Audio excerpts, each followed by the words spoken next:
what made an entrepreneur like you want to pursue the medical marijuana business? Well, after I read the rules and the law in 2014, after the governor had signed the bill, it seemed like that the requirements were pretty strict in opening a business in the industry. And I felt like with the experience I had in my ATM and my credit card processing businesses in the past, that I was suited to run all cash cannabis business. My name is Ezekiel King. I was born and raised in Chicago, Illinois, and I'm 18 years old. So in cannabis, there's molecules called cannabinoids. And cannabinoids attach to the endocannabinoid receptors, and there's CB1 receptors and CB2 receptors.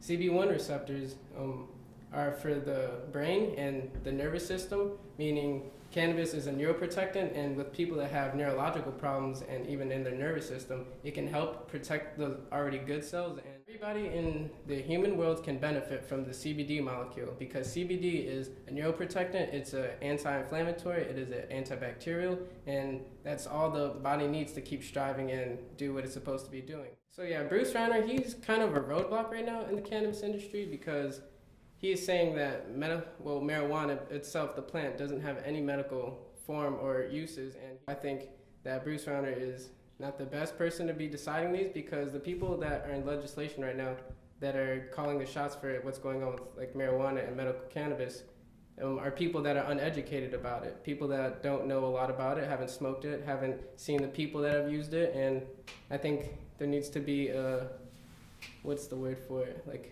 a more informed person about cannabis in Congress, I guess. And are you a fan of the competitive aspect, or do you think it should be more available for everybody to get into?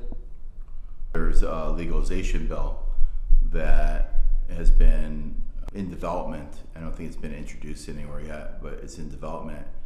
Our industry association is in the process of negotiating with the senators who wrote the bill. My opinion of that's influenced by the fact that we spent a lot of time and money to build the industry to where it is today.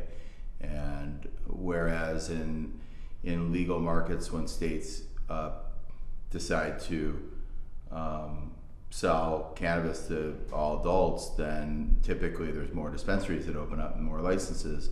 And that's fine.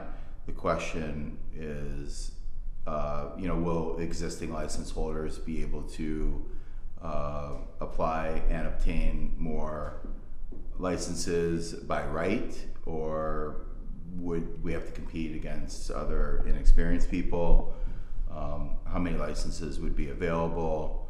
I would say personally, I'm not in favor of, being in business in a state necessarily where there would just be millions of licenses. What's kind of the process to get a card in Illinois? To get a card? Yeah.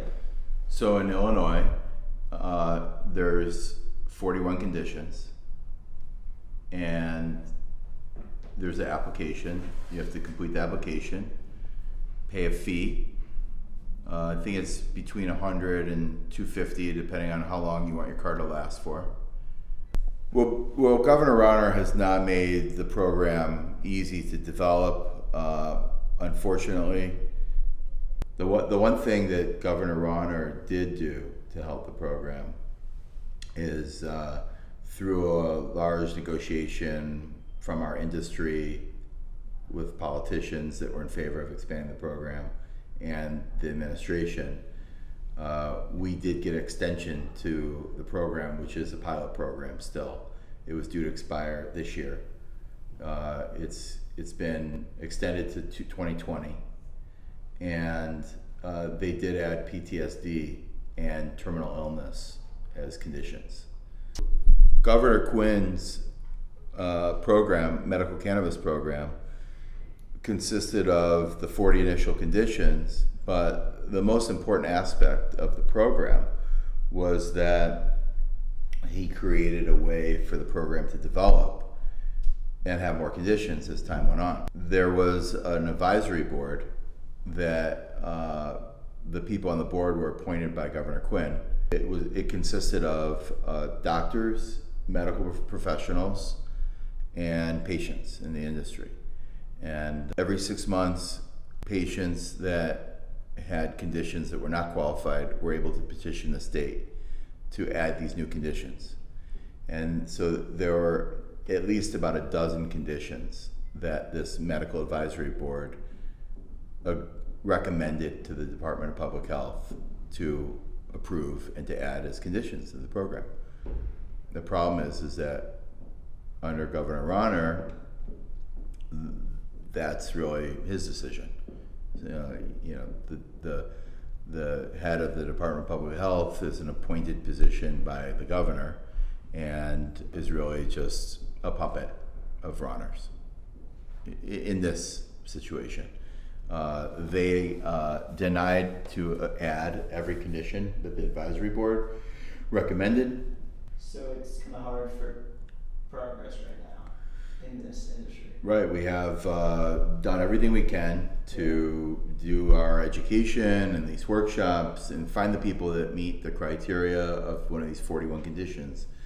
But we still far way behind other states that have, more robust medical programs.